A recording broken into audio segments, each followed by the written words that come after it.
নিয়ে গেল। এবার কোন কর্ম করলে কোন জন্ম হবে দু পাঁচটা বলবো।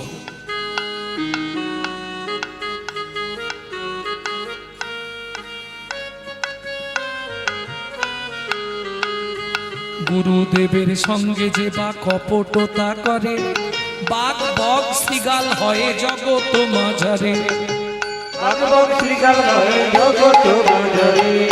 বাচ্চার দ্রব্য যদি চুরি করে খায়, নিশ্চয় জানিবে তার বেজি জন্ম হয়। নিশ্চয় জানিবে তার বেজি জন্ম হয়। ধান গম চাল শস্য যে করে হরণ, ইঁদুর রূপেতে জন্ম বিষেতে মরণ। ইঁদুর রূপেতে জন্ম বিষেতে মরণ। বাজারে যাইয়া যে বা চিনি চুরি করে, পিপিলিকা জন্ম পায় 3 জন্ম ধরে। পিপিলিকা জন্ম পায় 3 জন্ম ধরে। এই পর্যন্ত ভালোগুলো বলেছি, এবার পরের গুলো শুনলে কষ্ট হবে। বলবো বলবো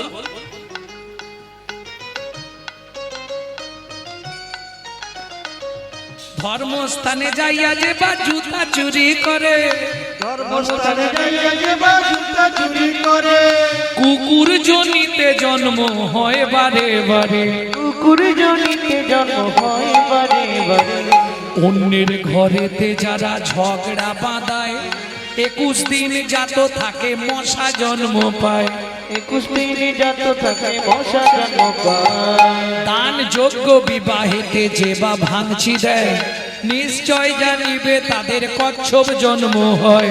নিশ্চয় জানিবে তাদের কচ্ছপ জন্ম হয়।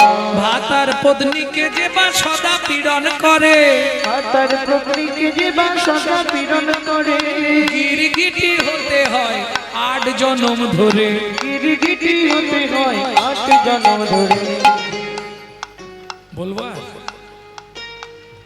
জোর করে অন্যের জায়গা যদি দখল করে, উই পোকা হতে হবে 7 জন্ম ধরে। ওই পোকা হতে হবে 7 জন্ম ধরে। শ্বশুর শাশুড়ির সঙ্গে যে বা ঝগড়া করে, শ্বশুর শাশুড়ির সঙ্গে যে বা ঝগড়া করে। শালিক পাখি হতে হয় 3 জন্ম ধরে। শালিক পাখি হতে হয় 3 জন্ম ধরে। শুনিয়া এ পাপের তত্ত্ব মনে রেখো ভয়, 100 পাপ পূর্ণ হলে পঙ্গু হয়ে যায়। 100 পাপ পূর্ণ হলে পঙ্গু হয়ে যায়। আমি বলছি না, আস্তে শাস্তে আছে। শ্লোকটা বলে দিই তাহলে বুঝে যাবেন। সতং পাপে পদং নাস্তি, সহস্র বাকো বর্ধকা, অযুত অদ্বধিরাশ্চৈব, লক্ষান্তে চক্ষু ঘাতক, বান কোটি নিসন্তান, অষ্টমে বজ্জ ঘাতক, অপারে কুষ্ঠমে বচ, ব্রহ্ম নারদ রত্নাকর সংবাদ। বুঝে নিলেন না বুঝতে পারেননি? শুনিয়া এ পাপের তত্ত্ব মনে রেখো ভাই, 100 পাপ পূর্ণ হলে পঙ্গু হয়ে যায়। 100 পাপ পূর্ণ হলে পঙ্গু হয়ে যায়। 1000 পাপ করিলে বোবা হয় তবে, 1000 পাপ করিলে বোবা হয় তবে। 10,000 পাপ করিলে কালা হয়ে যাবে। 10,000 পাপ করিলে কালা হয়ে যাবে। 1 লক্ষ পাপ করিলে তবে কানা হয়, 5 কোটি পাপ করিলে নিসন্তান রয়। ওগো 5 কোটি পাপ করিলে নিঃসন্তান রয়। বুঝে নিলেন? 8 কোটি পাপ করিলে বজ্রাঘাত পড়ে, 8 কোটি পাপ করিলে বজ্রাঘাত পড়ে। তার চেয়ে বেশি পাপে কুষ্ঠ ব্যাধি ধরে। তার চেয়ে বেশি পাপে কুষ্ঠ ব্যাধি ধরে। কেমনে হইবে বলো পাপ বিমোচন, মনে হইবে বলো পাপ বিমোচন। নিশি দিশি করো শোনো শ্রীহরি কীর্তন। হরি কীর্তন নিশি নিশি করো শোনো শ্রী হরি কীর্তন। নিশি নিশি করো শোনো শ্রী হরি কীর্তন। মাধু দাস আপন মনে প্রসাদ পেয়ে সোনার থালাটা পিছন দিকে রেখে ভজনে বসলেন। ওদিকে পুরীর মন্দির ভোরবেলা খোলা হয়েছে, পান্ডারা খুলতে এসেছে। এই সোনার থালা কোথায়? রামলাল কাল সেবাকে দিয়েছিল। ওই তো মদন প্রভু। ওর মুখে বাক্স ও মদন প্রভু কাল সেবাকে দিছিল। তা আপনি যদি দিলেন তাহলে সোনার থালা কোথায়, প্রসাদ কোথায়? লাঠিয়াল নিয়ে খুঁজে দেখুন। পান্ডারা লাঠিয়াল নিয়ে সোনার থালা খুঁজতে বেরোলেন। কেহ বা উত্তরে, কেহ বা দক্ষিণে, কেহ বা উত্তরে, কেহ বা দক্ষিণে, সঘনে ধাইয়া যায়। যাহা মাধুদাস কৃষ্ণ নামেতে উল্লাস, তাহাতে মিলিল যায়। ওগো যাহা মধুদা কৃষ্ণ নামেতে উল্লাস, তাহাতে মিলিল যায়। সবাই ঘিরে ঘিরে নারায়ণ, সবাই ঘিরে ঘিরে নারায়ণ। এইবার চোর। ও ভাইয়া, এই দেখ সামনে হরি হরি আর পিছনে থালা চুরি ওকে এমনি তো মেলে গুছিয়ে গাছের সঙ্গে বাঁধো। হরি লড়া ফপড়ে না কড় করুছি, ধাই কিড়ি কিড়ি বলো পকুড়ি তুমি চুরি করুছি, কিটা পকড়ে মারি পুত্তি দিব। ওকে গুছিয়ে গাছের সঙ্গে বাঁধ, বেড়ে চাবুক মার। চোর চোর বলি সবে করে বেত্রাঘাত, চোর চোর বলি সবে হে জগন্নাথ আমি তো চোর নই, তবু তো আমায় রামাজে।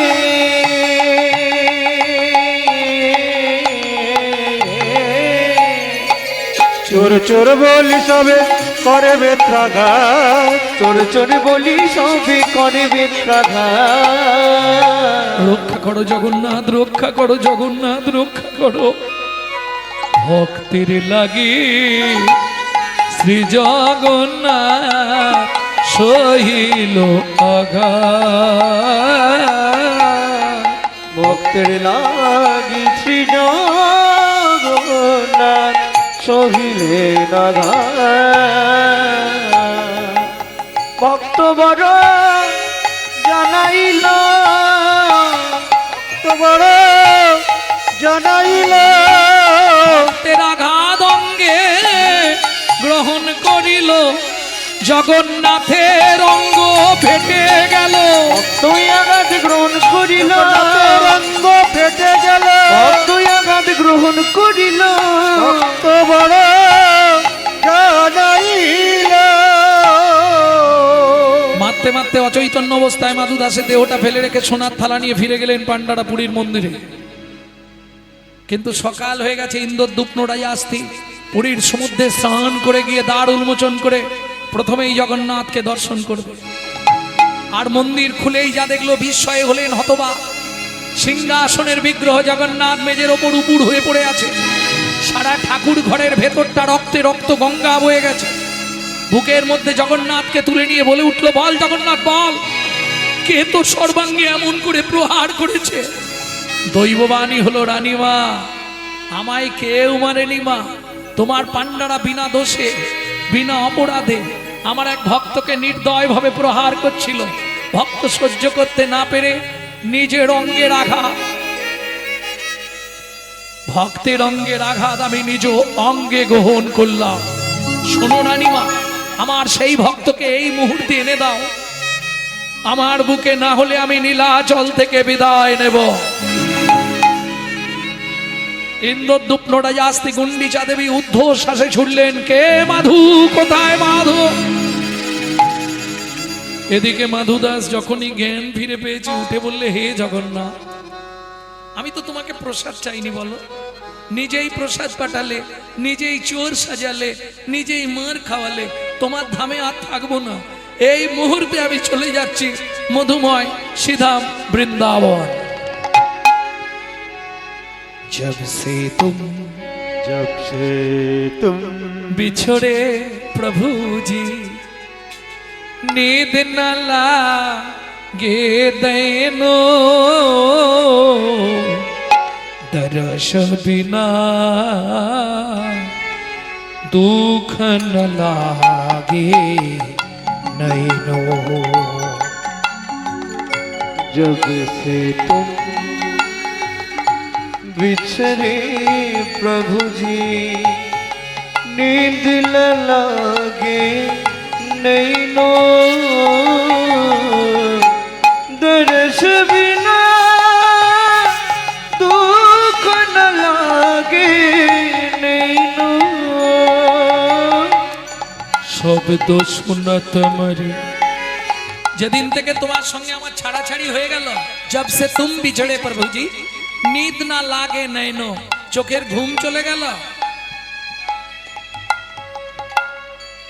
কি গো ওই রাধারানী যখন উলমাদ হয়ে গেছিল গোবিন্দের জন্য উলমাদ দশায় লালাস্য দেগ জাগো জাখিনতাং জড়ি মাঙ্গতা বৈরাগ্য ব্যাধিরস্য উলমাদ মোহ মৃত্যুন দশম দশা উলমাদ দশায় রাধারানী বলছিল না এই একই কথা সখী না হো দরস সুখ বিধি কইলবাদ অকুরে ভাঙ্গল যাবিনি অপরাধ বধূ শুধু গেল নয় আমার সব নিয়ে চলে গেল কি নিয়ে গেল রাই নয়ানক নিদকে ও ভয়ানক হাস সুখ গেল পিয়াসনে দুঃখ হামপাস ভনয়ে বিদ্যাপতি শুনবর নারী সুজনক দুঃখ ইহা দিবস দুনচারী মাধুদাস বলছে जब से तुम बिछड़े प्रभु जी नींद ना लागे नैनो दर्श बिना दुख न लागे नैनो ভোরের বেলা যখন শিশির টপ টপ করে টপে কি মনে হয় জানো শব্দ শুনা তোমারি ছাতিয়া কাঁপে शब्द सुनत मोरी छातिया कांपे দুঃখ মেটানো সুখ দয়নো এ কাটা কাটা কি পান্থ নেহারু एक टकट की प्रार्थनी বাইশ মসি সুখ দইনো दुख न लागे नैनो दर्श बिना दुख न लागे नैनो दर्श बिना दुख न लागे नैनो ভোরবেলা এসে পৌঁছালো বাঁকে বিহারীজির মন্দিরে আপন মনে নাচছে আর গাইছে একজন ছোলা ভাজা বিক্রেতা প্রতিদিন ছোলা ভাজা বেচতে যাওয়ার আগে বাঁকে বিহারীজিকে প্রণাম করে যায় এসে দেখছে ছেলেটা নাচছে আর গাইছে এক ঠোঙা ছোলা ভাজা হাতে দিয়ে বললে শোনো ভাই কাল সকালে দ্বাদশীর পারণটা সেরে নিও ও তো ছোলা ভাজার ঠোঙাটা নিয়ে চিৎকার শুরু করেছে কি গো কাল তো একাদশী গেছে কে কে একাদশী করেছিলে এখানে কেউ আছো আমি আছি গো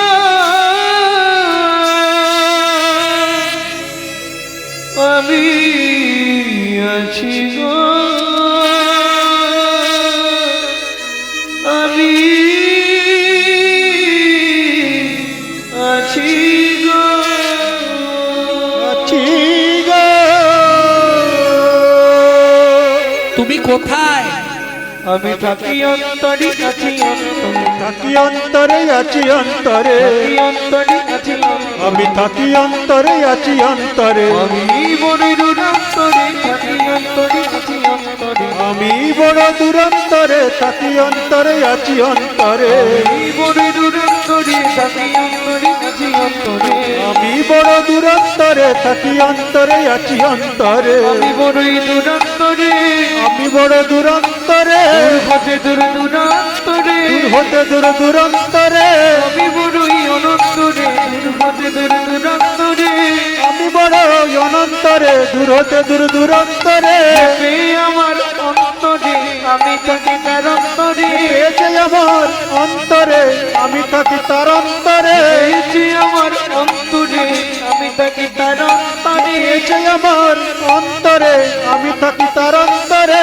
এই অন্তরে আছি অন্তরে থাকি অন্তরে আছি অন্তরে অন্তরে আছি অন্তরে থাকি অন্তরে আছি অন্তরে এই বড় দূরান্তরে থাকি অন্তরে আছি অন্তরে আমি বড় দূরান্তরে থাকি অন্তরে আছি অন্তরে এই বড় দূরান্তরে থাকি অন্তরে আছি অন্তরে আমি বড় দূরান্তরে থাকি অন্তরে আছি অন্তরে এই বড় দূরান্তরে থাকি অন্তরে আছি আমি বড় দূরন্তরে থাকি অন্তরে আছি অন্তরে। দূর হতে দূর দূরান্তরে দূর হতে দূর দূরান্তরে আমি বড়ই অনন্তরে দূর হতে দূর দূরান্তরে আমি বড় অনন্তরে দূর হতে দূর দূরান্তরে আমি বড়ই অনন্তরে দূর হতে দূর দূরান্তরে আমি বড় অনন্তরে দূর হতে দূর দূরান্তরে আমি বড়ই অনন্তরে দূর হতে দূর দূরান্তরে আমি বড় অনন্তরে দূর হতে দূর দূরান্তরে। এই দেখো তুমি ভেতরে আমি বাইরে, তোমায় ছোলা ভাজা দেবো কি করে? ভগবান জানালার ফাঁক দিয়ে হাতটা বাড়িয়ে দিলেন, দাও। ভক্ত অতি চালা বললে এই যে এমনি এমনি ছোলা ভাজা দেবো না, তবে আগে হাতটা ধরো, শপথ করো, বন্ধু হয়ে থাকবো মোরা। আগে হাতটা ধরো, শপথ করো, বন্ধু হয়ে থাকবো মোরা।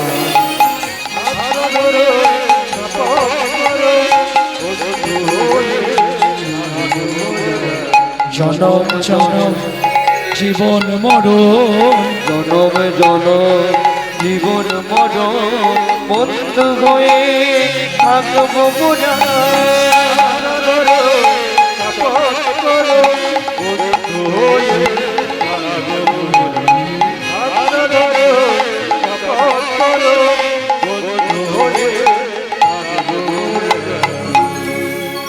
শোনো না, তুমি তো ভেতরে, তুমি সব ছোলা ভাজাগুলো খেয়ে নাও, আমি আবার চেয়ে খাবো।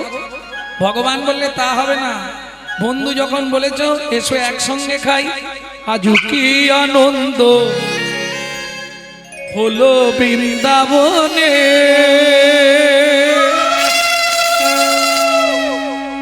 কিসের এত আনন্দ?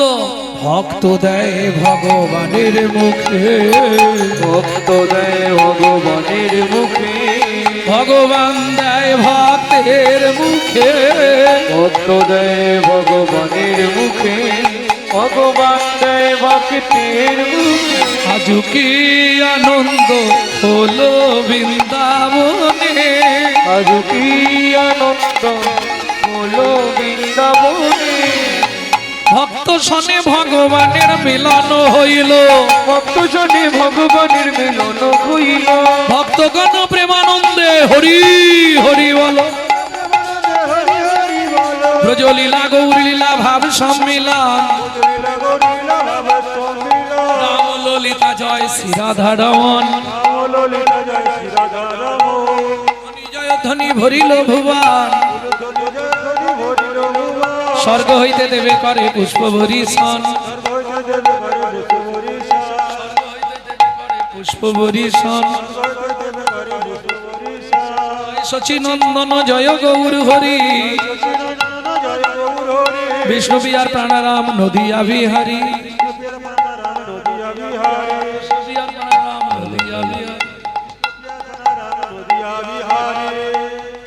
যুগল মিলন হইল,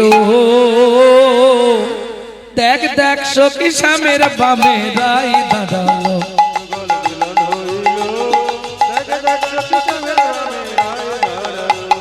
ভ্রমর বলে আয় ভ্রমরে,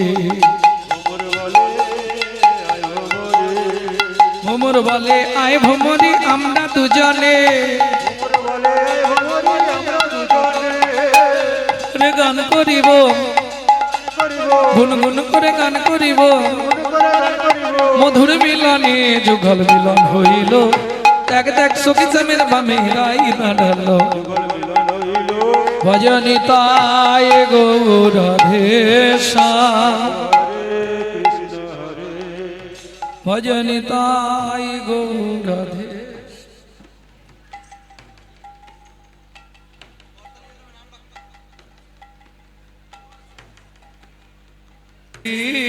কৃষ্ণ চৈতন্য প্রভু নিত্যানন্দ, শ্রী অদ্বৈত গদাধর শ্রীবাসাদি গৌর ভক্ত বৃন্দ। ভজ শ্রী কৃষ্ণ চৈতন্য প্রভু নিত্যানন্দ, প্রিয় দ্বৈত আর এক ঘর বাকি আছে। শিবাসাদি গৌর ভক্তবৃন্দ। ভজ শ্রী কৃষ্ণ চৈতন্য প্রভু নিত্যানন্দ, হরে কৃষ্ণ হরে রাম শ্রী রাধা গোবিন্দ। ভজ শ্রীকৃষ্ণ চৈতন্য প্রভু নিত্যানন্দ, শ্রী অদ্বৈত শিবাসাদি গৌর ভক্তবৃন্দ। ওইখান থেকেই দৌড় দিয়েছে। বৃষ্টিটা আসার আগে ঘরে ঢুকে যেতে হবে আসতে। ঠিক মাঝ রাস্তায় এসছে, বিধির বিধানকে করে খণ্ডন। ভিক্ষার ঝুলি কাঁধে, হাতে করতাল, কড়কড় খড়াত করে মাথার ওপর বজ্রাঘাত পড়ে গেল। দাউ দাউ করে জ্বলছে সনাতনের দেহটা, রাস্তার মধ্যে পড়ে গেল। ছটপট ছটপট করতে করতে শেষ নিঃশ্বাস ত্যাগ করলো।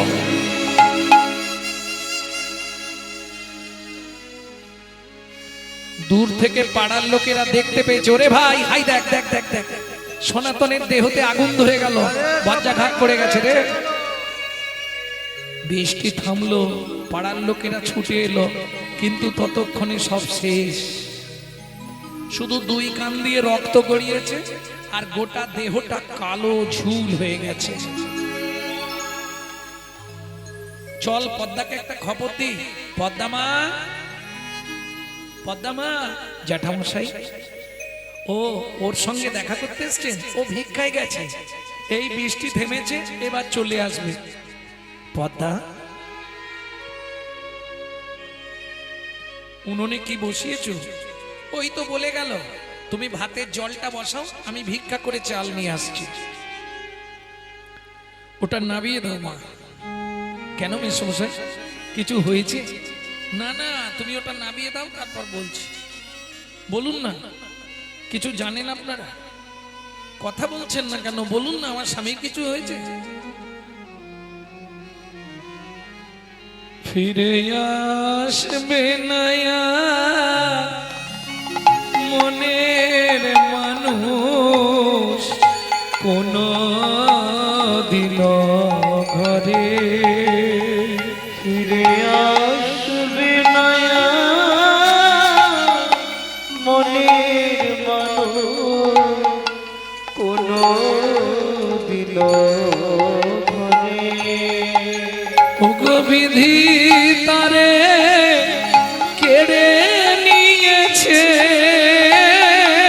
বিধি তারে কেড়ে নিয়েছে, চিরদিনের তরে ফিরে আসবে নয়া মনের মানুষ কোনো দিন ঘরে।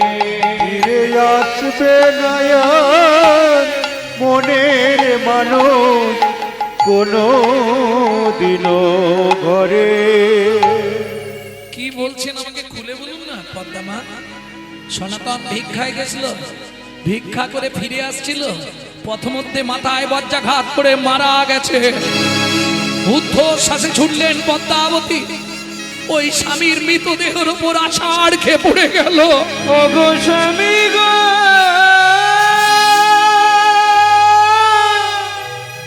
একবার কথা বলো, একবার ফিরে যাও।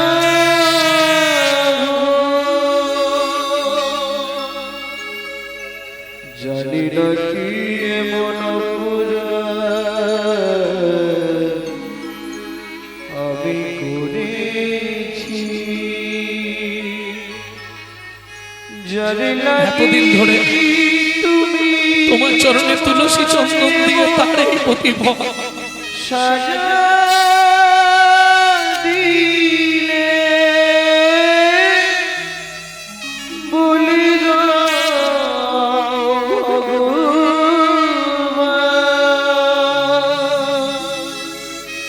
কোন জনমের অপরাধে আমি স্বামী হারা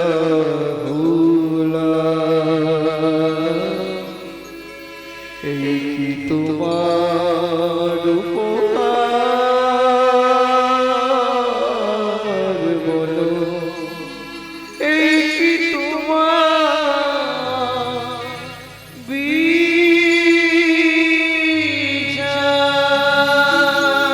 ও বিধির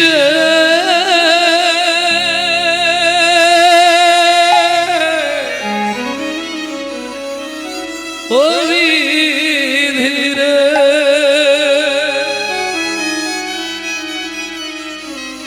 সুখের সাগর শুকায়ে গেল,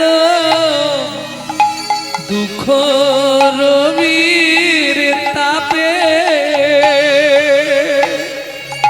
সুখের সাগর শুকায়ে গেল, কঠিন রবিতাপে।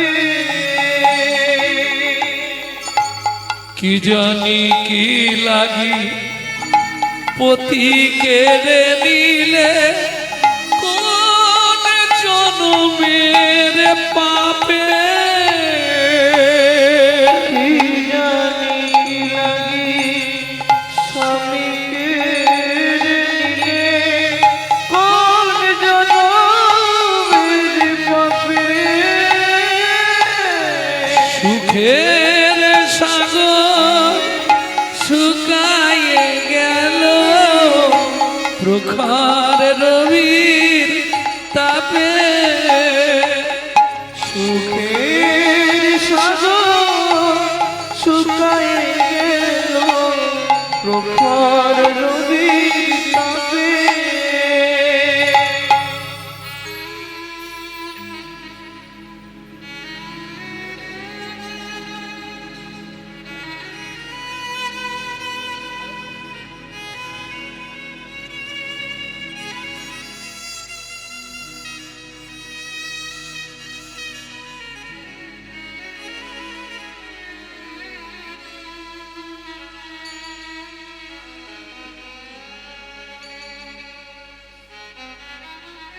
কাঁদলে কি হবে মা? চলো আমরা পাড়ার ছেলেরা মিলে অন্ত্যেষ্টিক্রিয়া শেষ করে দিই। 4 বছরের ছেলে মাধব, ও মা বাবা রাস্তায় শুয়েছে কেন? বাবাকে গিয়ে ঘরে শুতে বলো না। ও মা বাবা রাস্তায় ঘুমাচ্ছে কেন? বাবাকে গিয়ে ঘরের মধ্যে ঘুমাতে বলো না। খোকা বাবা আর কোনোদিন সাড়া দেবে না। ও মা বাবা চলে গেছে? হ্যাঁ আমিও বাবার সঙ্গে যাব। দূর বোকা ছেলে, বলতে নেই বাবা চল। 4 বছরের ছেলে বাবার মুখে আগুন দিচ্ছে।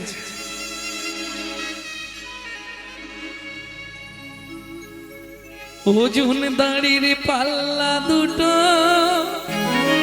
সমান হলো কি? হায় বিধাতা তোমার এমন বিচার দেখি।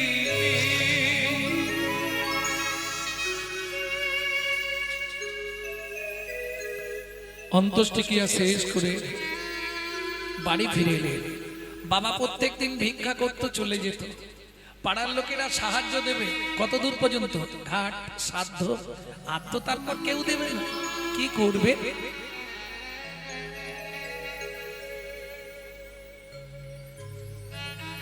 ভক্তমণ্ডলী, ভক্তিমতী মায়েরা, দুঃখিনী মা পদ্মাবতী 4.5 বছর বয়সে ছোট্ট মাধুকে বাড়িতে চাবি দিয়ে রেখে লোকের বাড়ি কাজ করতে যায়। তখনকার দিনের মাইনে ছিল 2টো করে হাতে গড়া আটার রুটি, 1টা করে জল দিয়ে ভিজিয়ে বাচ্চাটাকে খাওয়াতো, 1টা করে নিজে খেত। তাও ভগবানের সহ্য হলো না। কাজের শেষ বাবুর বাড়ির কাজ, আঁচল পেতে দাঁড়ায়, 2টো করে রুটি ছুঁড়ে দেয় আঁচলে। আজকে রুটি 2টো মাটিতে পড়ে গেল। আর ওই যে বলে কারো সর্বনাশ আর কারো ব্যাস, কুকুর রুটি 2টো নিয়ে চলে গেল। কেঁদে উঠলো দুঃখিনী মা পদ্মাবতী। বাড়ি ফিরবো কি করে? বাড়ি ফেরার সঙ্গে সঙ্গে ছেলেটা ছুটে আসবে, মা খাবার এনেছো? মা বলুন তো মায়েরা, মা হয়ে যদি একটা মাত্র ছেলেকে দুটো পেট ভরে খেতে দিতে না পারি, আমার মনে হয় মাতৃত্বের জীবনে এর থেকে বড় দুঃখ, বড় কষ্ট আর কিছু থাকতে পারে না। দুঃখিনী মা পদ্মাবতী চোখের জল ফেলতে ফেলতে বাড়ি ফিরে চাবিটা খোলার সঙ্গে সঙ্গে মাধু ছুটে এসছে, মা খাবার এনেছো মা? একই মা, তোমার চোখে জল কেন মা? কেউ কিছু বলেছে? ও মা, কেউ কি তোমায় মেরেছে? বলো না মা, তুমি কাঁদছো কেন? ও মা, আজকে তোমার আঁচলে খাবার বাঁধা নেই মা, খুব খিদে পেয়েছে জানো মা, কিছু একটু খেতে দাও না মা, খুব খিদে পেয়েছে, কিছু একটু খেতে দাও না মা। বলুন তো মায়েরা, এই সময় মায়ের বুকের ভেতরটা কি হয়? মাধু, দুঃখ করিস না বাবা, আমি এক্ষুনি পাড়া থেকে তোর জন্য খাবার এনে দিচ্ছি। যার বাড়ির সামনে যায় সেই দরজা বন্ধ করে দেয়। কি করবে মা? ভাত না দাও, ভাতের একটু ফ্যান আমাকে দাও, ওটা নুন দিয়ে গুলে খাওয়ালেও ছেলেটা বাঁচবে। সারা পাড়ার লোক কেউ যখন কিছু দিল না, দুঃখিনী মা পদ্মাবতী বাড়ি ফিরে আসছে, চোখের জল ফেলতে ফেলতে মনে মনে চিন্তা করলো, ছলে বলে কলে কৌশলে রাতে মাধুকে ঘুম পাড়িয়ে দিয়ে আমি নদীর জলে আত্মহত্যা করে মরবো। কি হবে মাতৃত্বের অহংকার নিয়ে বেঁচে থেকে? সকাল হলেই ছেলেটা আবার বলবে, মা দুটো খেতে দাও না মা। আজকে হয়তো কাহিনীটা অনেকের মনে হবে গল্প, কিন্তু এমন একটা দিন অনেক ফ্যামিলিতেই গেছে, অনেক ফ্যামিলিতে এরকম দিন গেছে গো। কারণ আমার মা লিভার ক্যান্সার নিয়ে 22 বছর বেঁচে ছিলেন, যার প্রেসক্রিপশনে লেখা ছিল 60 দিন বাঁচবে। মাকে বললাম, মা তোমার কি কি ইচ্ছা আছে বলো। মা বললে, বাবা কিচ্ছু চাইনি, একটা গোবিন্দ মন্দির করে একটু প্রসাদের ব্যবস্থা করে দে। দিনান্দার 6 মাসের মধ্যে মন্দির কমপ্লিট করে বিগ্রহ এনে প্রতিষ্ঠা করে নিত্য প্রসাদের ব্যবস্থা করে দিলাম। 22টা বছর মা প্রত্যেক দিন 1 লক্ষ করে হরিনাম করে চালিয়ে দিল। আমার জীবনের মহা সাক্ষী ছিল আমার মা। স্কুল যাব কিচ্ছু নেই, মা লোকের বাড়ি থেকে ফ্যান চেয়ে এনে নুন দিয়ে গুলে দিত, আমি খেয়ে স্কুল করেছি। এই কথাগুলো বলতে গেলে নিজের বুকটা আগে ফেটে যায়।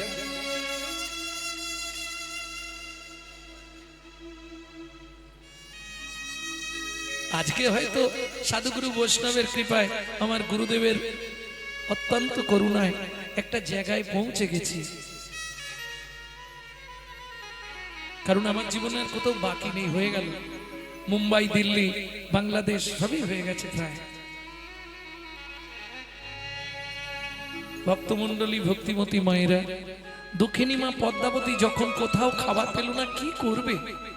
ফিরে আসার সঙ্গে সঙ্গে মাধু ছুটে এসছে, মা কেউ খাবার দেয়নি মা, কেউ দেয়নি, শুধু খাই আর খাই, মরতে পারিস না। আয় বাবা, আমার কোলে আয়।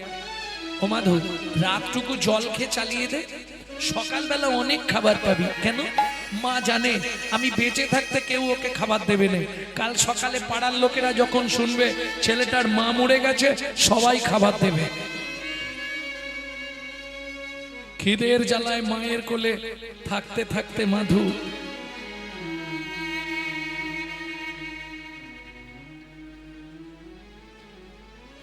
মায়ের শাড়ির আঁচলটা ওই দাঁত দিয়ে চেপে ধরে ঘুমিয়ে গেছে।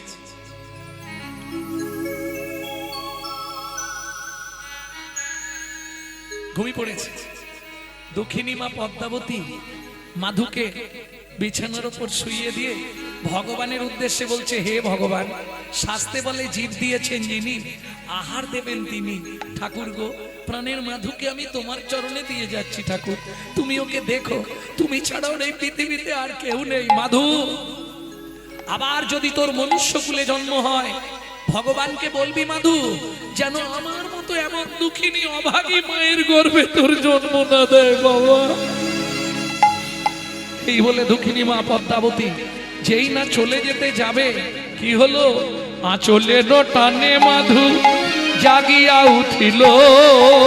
চলে টানে মাধু ও গো মা গো,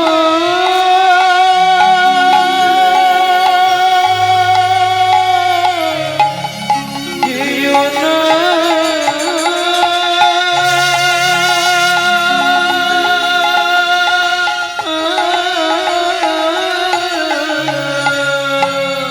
আচলের টানে মধু জাগিয়া উঠিল, আচলের টানে মধু জাগিয়া উঠিল। মা আমায় ফেলে যেও না মা, কাঁদিতে লাগিল। আমায় ফেলে যেও না, কাঁদিতে লাগিল। মাগো আমি কি তোমার এতই বোঝা? মাগো আমি কি তোমার এতই বোঝা? আমি আর খাবার চাইব না মা, আমি কি তোমার এতই বোঝা? আমি আর খাবার চাইব না, তুমি আমায় ফেলে যেও না। হরি হরি হরি চাইব না, আমায় ফেলে যেও না মা। আমি আর খাবার চাইব না মা। মাগো আমি কি তোমার এতই বোঝা? ও মামা, খিদের জ্বালা সহ্য করতে না পারলে মরে যাব সেও ভালো, তবু তোমাকে কোনোদিন খাবার চাইবো না মা। তুমি শুধু কথা দাও, ছোটবেলায় বাবা মরে গেছে, তুমিও যদি চলে যাও বলো না মা, আমি কার কাছে থাকবো? আর কোনো মা যেতে পারবে? ছুটে গিয়ে পদ্মাবতী মাধুকে বুকের মধ্যে জড়িয়ে ধরলো। 4.5-5 বছরের ছেলে মায়ের চোখের জলটা মুছিয়ে দিয়ে বলছে, মা তুমি কেঁদো না, তুমি কেঁদো না মা, কাল থেকে আমি সংসার চালাবো। ভাবুন, 4.5-5 বছরের ছেলে সংসার চালাবে বলছে, কি করে? পরের দিন সকালবেলা স্নান করে, ও মায়েরা একে বলে পরিবেশ। ছোটবেলা থেকে আপনি যেমন তৈরি করবেন তেমন সন্তান জন্মাবে। স্নান করলেই আগে কোথায় যাচ্ছে মাধু? তুলসী তলায়। কেন? পৃথিবীতে ভক্তি পাবার একটাই রাস্তা হচ্ছে তুলসী গাছে জল দিতে হবে। আর এটা আপনারা জানেন তো, তুলসীকে জল দেওয়া মানে ঘুষ দেওয়া। তুলসী তুলসী নারায়ণ, তুমি তুলসী বৃন্দাবন, তোমার শিরে দিলাম জল, অন্তিমকালে দিও স্থল। এইবার অন্তিমকালে স্থল পাবেন কোথায়? গোলকে। অধিপতি দেবী হলেন তুলসী, কিন্তু মুশকিলটা কি জানেন? ওখানে 4 জন সাক্ষী দিতে হবে, নালে আপনাকে ঢুকতে দেবে না। 4 জন সাক্ষী আপনি কোথায় পাবেন? ভালো করে বুঝে নিন এই তত্ত্বটা, খুব গোপন তত্ত্ব, আমি আপনাদের বলে দিচ্ছি। এত কষ্ট করে এত দুর্যোগের মধ্যেও আপনারা বসে আছেন, এর জন্য বলবো। 4 জন সাক্ষী কোথায় পাবেন? একজন আপনার হয়ে সাক্ষী দেবে সূর্যদেব, বাকি 3 জন কারা দেবে? ও মায়েরা, তুলসী গাছে জল দিতে গেলে 3টে নিয়ম মেনে চলবেন। কোনো সময় ভিজে কাপড় পরে তুলসীর সামনে যাবেন না। 2, তুলসীর সামনে গিয়ে মুখ ফুটে কোনো মন্ত্র বলবেন না। কেন? আপনার থুতু যদি তুলসীর গায়ে ঠিকরে পড়ে মহাপাপ হয়ে যাবে। আর 3, এক হাতে ঘটি ধরবেন না, এক হাত দিয়ে জল দেবেন না, আর 2 হাতে ঘটি ধরবেন না। একই জ্বালা রে বাবা, এক হাত দিয়ে জল দেবো না আর 2 হাতে ঘটি ধরবো না, তাহলে জলটা দেবো কি করে? একটা হাত থাকবে ঘটিতে আর একটা হাত থাকবে এই জায়গায়। এখানটা কি আছে? ঠিক কোনোয়ের বাঁ দিকে দেখুন একটা উঁচু ঢিপি আছে, ওখানে 3টে আঙুল দিয়ে দেখুন 3 দিকে 3টে গর্ত আছে। একদম আমি থাকতে থাকতে দেখে নিন, এরা 3 জন সাক্ষী দেবে। এরা 3 জন কারা? ওপরে যমুনা নিচে সরস্বতী, উপরে যমুনা নিচে সরস্বতী, পাশেতে গঙ্গা বয়, পাশেতে গঙ্গা কোন শুভ কাজ করিবার কালে, কোন শুভ কাজ করিবার কালে ত্রিবেণী সাক্ষী রয়, ত্রিবেণী সাক্ষী রয়। তোমরা 3 জনেতেই সাক্ষী রইলে, 3 জনেতেই সাক্ষী রয়। বলি গঙ্গা যমুনা সরস্বতী তিনজনেতেই সাক্ষী রইলে গঙ্গা যমুনা সরস্বতী যেন কৃষ্ণ পদে থাকে মতি হরি হরি হরি বল। সরস্বতী পদে থাকে মতি গঙ্গা যমুনা সরস্বতী জনেতেই সাক্ষী রইলে জনেতেই সাক্ষী রইলে। তাহলে বুঝে নেওয়া হলো। চলুন তুলসীকে জল দিয়ে এইবার গোবিন্দকে প্রণাম করে বলে যাচ্ছে তুমি যদি দাও তাহলে জুটবে, আর না দিলে জুটবে না। মায়ের হাতে একটা আগেকার দিনে সাদা সাদা কলাইয়ের জামবাটি ছিল, ওই একটা বাটি ধরিয়ে দিয়েছে, মায়ের হাতটা ধরেছে, রাস্তায় রাস্তায় ভিক্ষা করছে ওই 4.5-5 বছরের ছেলে। চোখের জলে বুক ভেসে যায়, মুখের দিকে চাও, একটি পয়সা দাও ও বাবু গো, একটি পয়সা দাও। চোখের জলে মুখ ভেসে যায়, মুখের দিকে চায়, একটি পয়সা দাও বাবু গো, একটি পয়সা দাও বাবু গো, একটি পয়সা দাও। গৃহেতে গোবিন্দ সেবা ফিরিয়া তাকা, গৃহেতে গোবিন্দ সেবা ফিরিয়া তাকা। চোখের জলে বুক ভেসে যায়, মুখের দিকে চাও, একটি পয়সা দাও বাবু গো, একটি পয়সা দাও বাবু গো, একটি পয়সা দাও। ও মাইরা, যে বাজার করে নিয়ে যাচ্ছিল, যে বাজার করে নিয়ে যাচ্ছিল, সে ব্যাগ শুদ্ধ বাজার দিয়ে চলে গেল। যে 1 বস্তা চাল নিয়ে যাচ্ছিল, সে 1 বস্তা চালই দিয়ে চলে গেল। এত ভিক্ষা পেয়েছে, এখন 6 মাস আর ভিক্ষাই করতে হবে না। একেই বলে কৃপা।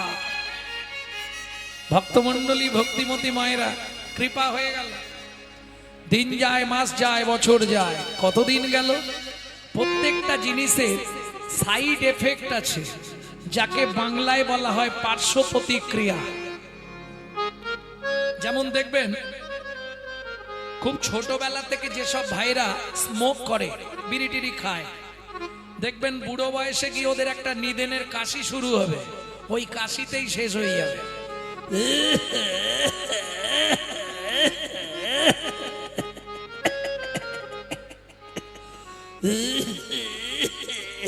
ও যা ধরবে আর থাকবে। সাইড এফেক্ট, পার্শ্ব প্রতিক্রিয়া। 365 দিন যে ব্যক্তি আমিষ আহার করে, মাছ মাংস খায়, তার চলাফেরা কথাবার্তা হবে আসুরিক মনোভাব, অসুরের মতো। 365 দিন যে ব্যক্তি গোবিন্দের প্রসাদ পায়, তার চলাফেরা কথাবার্তা হবে দেবত্ব ভাব, দেবতার মতো। তাহলে এতক্ষণ জল হচ্ছিল, ভালোই ছিল, জলটা থেমে গিয়েই ভুল হয়ে গেল। কি? আচ্ছা, তোমরা আমাকে একটা কথা বলে যাও, এখান থেকে তাড়াতাড়ি গেলে সেখানে তাড়াতাড়ি যেতে পারবে তো? এখান থেকে দেরি করে যাও, সেখানে ঝট করে চলে যাবে। আর এখান থেকে যদি তাড়াতাড়ি যাও, সেখানে যাওয়ার আগে ভুগ দেবে। যত করবি চালাকি, যাবার আগে বিছানায় ফেলে রগড়ে রগড়ে মারবো, তখন বুঝবি জ্বালাকি।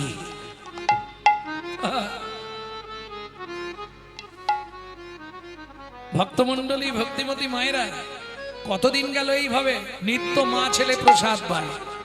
প্রসাদের গুণমহিমা দেখুন।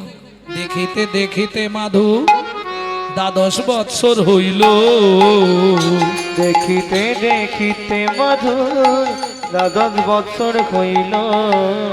একাকী বিরলে বসি চিন্তা যে করিল, একাকী বিরলে বসি চিন্তা আজি করিলাম। মা, ও মা, সত্যি কথা বলো তো মা, কি এ পৃথিবীতে আমার আপনজন কে?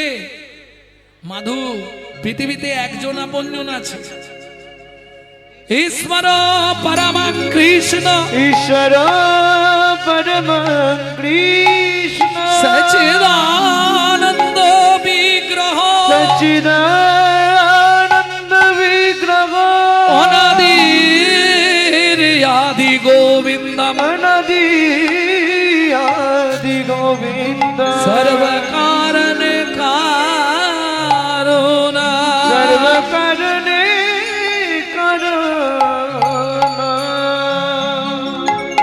সে কে মা? নীলাচলে নীল মাধব, জয় জগন্নাথ। কিরে মাধু, আমাকে প্রণাম করলি কেন? ভূমে গরিয়সী মাতা, স্বর্গাদ উচ্চতর পিতা, জননী জন্মভূমিশ্চ স্বর্গাদপি গরিয়সী। আমি আসছি মা। কোথায় যাবি? ওই যে তুমি বললে